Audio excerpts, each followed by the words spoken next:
You may have noticed that this chart here doesn't really fit for games that weren't published in Japan. But Bomberman is Japanese, so what game wouldn't be? The answer is Atomic Bomberman. Not to be confused with Atomic Bomber, who we just saw in Neo Bomberman. Atomic Bomberman was developed by Interplay with a license to do so from Hudson and published in July of 1997 for Windows PCs in North America and Europe, but not in Japan. Take that, Japan! That's revenge for all the Japan exclusive games. They really didn't miss much though. Man, why do Western clones of Bomberman always make him more robot-like than he needs to be? Apparently they were trying to modernize Bomberman for a Western audience, but in doing so they just made it more 90s. These graphics look like they may as well come from a bootleg.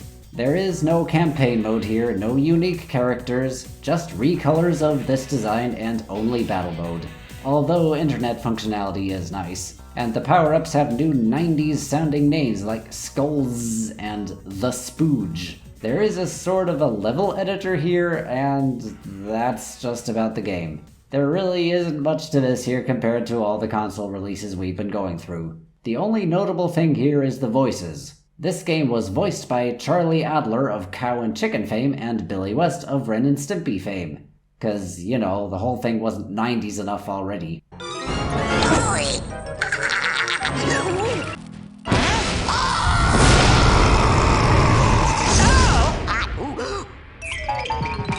Time's a-wasting! That was a 20-megaton blunder! Game over, man. September of 1997, and here's one a lot of people have probably been looking forward to. Baku Bomberman, released for the Nintendo 64 in all regions. If the title sounds unfamiliar, that's because it translates to Bomb Bomberman, which doesn't make much sense. So, for the international version, it was retitled Bomberman 64. With hindsight, this title brings up a problem though. See, in 2001 there was another Bomberman game titled Bomberman 64. Its international title was, well, it was Japan exclusive, so it didn't get one.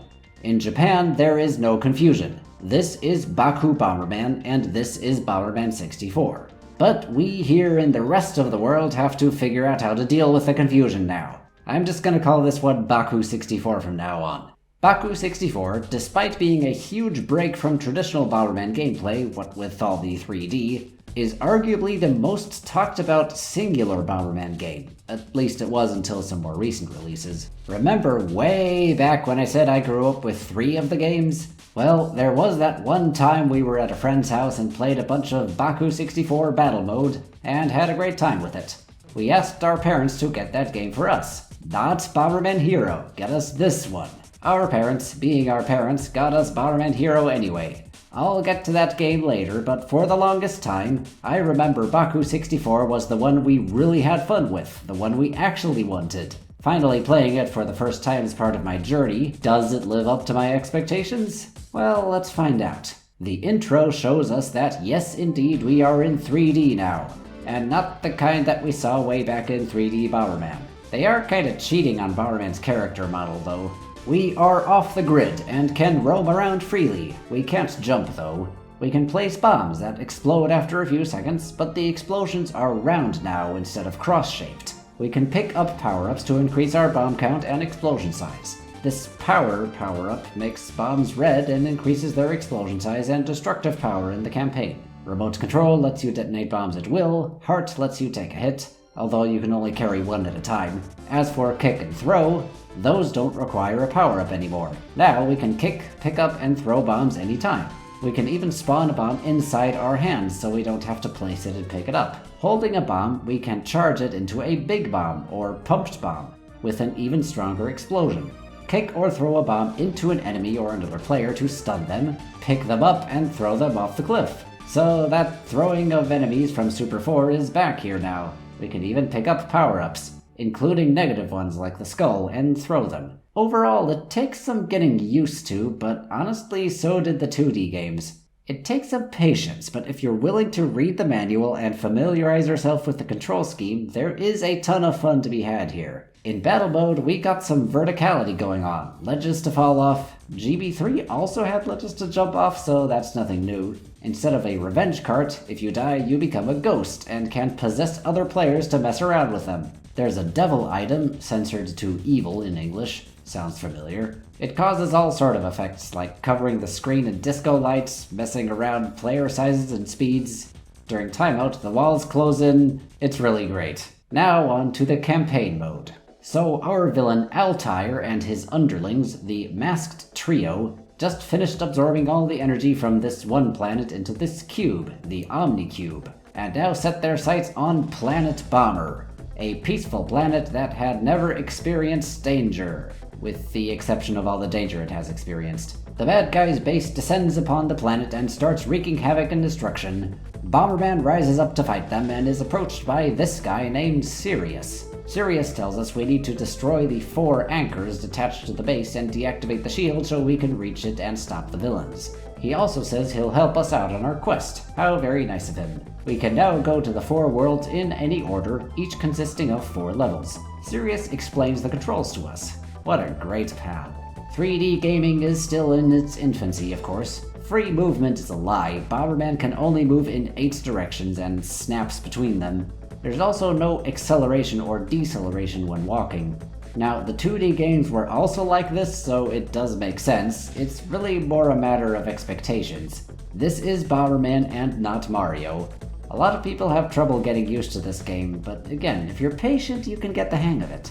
The camera, on the other hand, and the way the levels are structured, that stuff is much trickier to get used to. Sure, you can rotate the camera, but it's always this bird's eye perspective.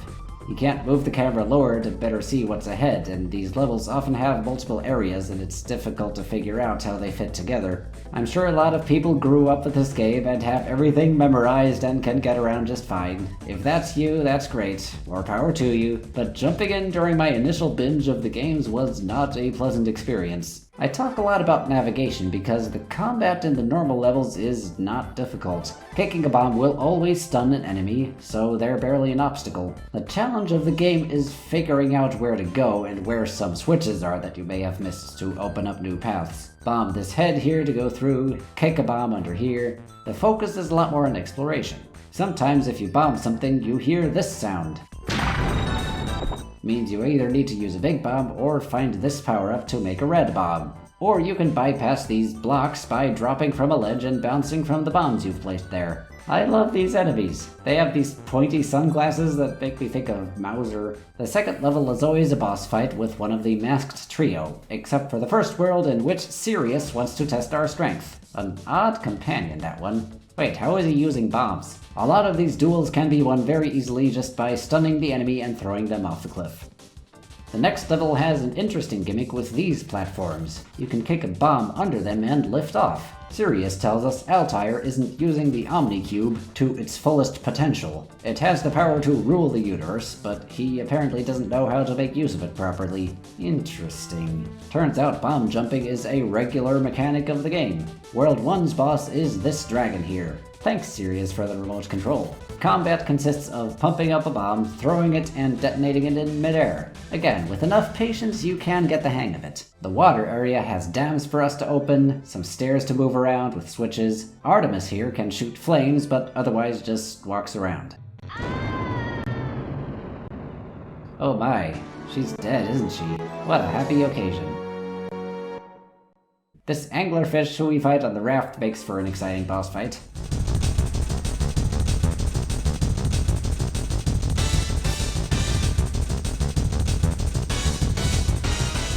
The lava world is where things get much more confusing with how it all fits together, especially with these minecart tracks in the second level. Orion likes spamming this green force field attack that stuns you, making you drop your bomb. Sometimes you drop it on top of him.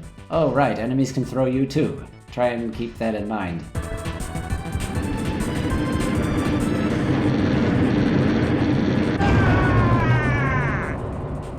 Oh, he's dead. Wait, he's piloting this lava mech now. How did he survive?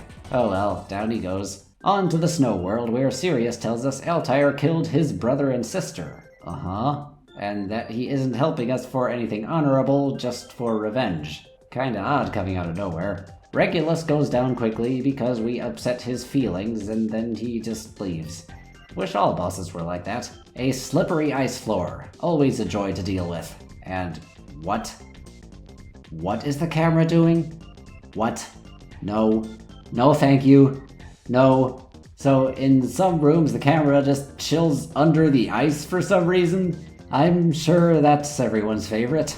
Slipping up and down these slopes is kind of fun though. An ice spider? That's pretty cool.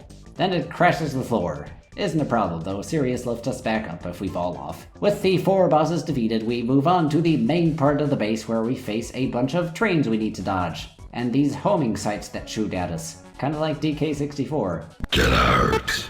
And a mini-boss at the end. Then we face this cool sentry bot here. Onto this really long labyrinth with switches that activate lasers and elevators, and it's really long and confusing. I suppose this is where I should mention, remember how you can only carry 1 heart? You die really quickly in this game.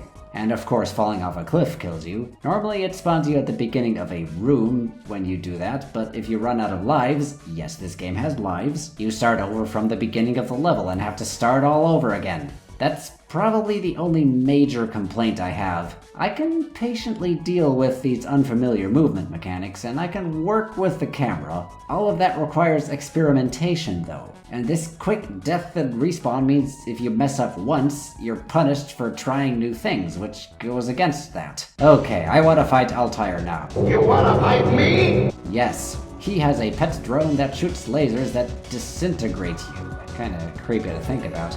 Oh well, let's just yeet him out of there. He fuses with his drone, and now he can't teleport. Whatever will we do?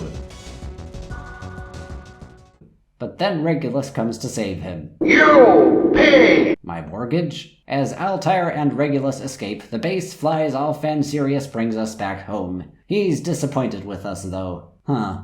Okay, roll credits. Some of the credits scenes show us where to find some secrets, and oh.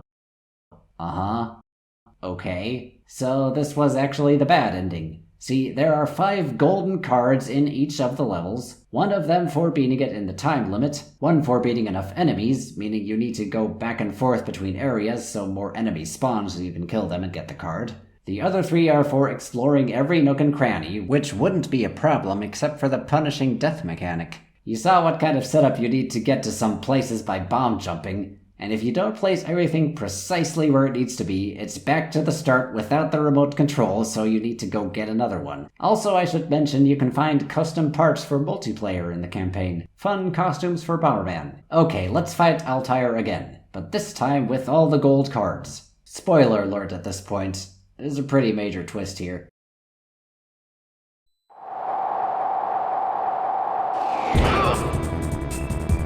Whoa there, Sirius.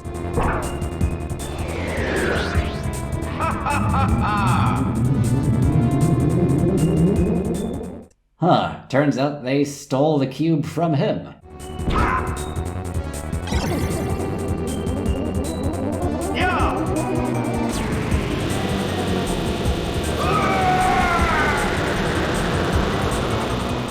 Whoa, F. So it turns out he was just using us to get his cube back. Everything was a lie and he's gonna kill everyone now. And he flies off. You could have just killed me right now, you know. I mean, you just killed Altair, but you're gonna let me live?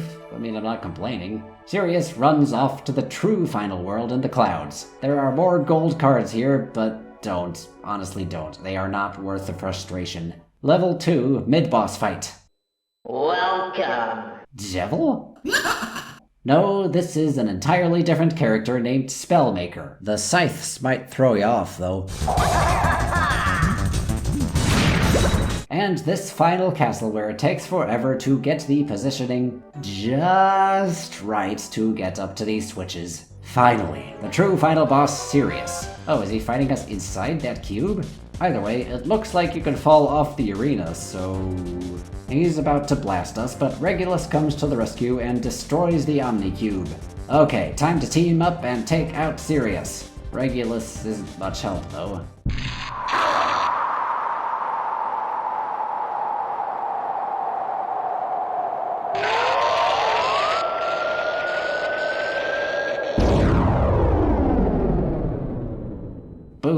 So Regulus brings us back home, but still doesn't like us, and promises to settle this some other time. Okay then. The base is destroyed and the credits roll, as we see more inspirational cutscenes from the game and fake outtakes.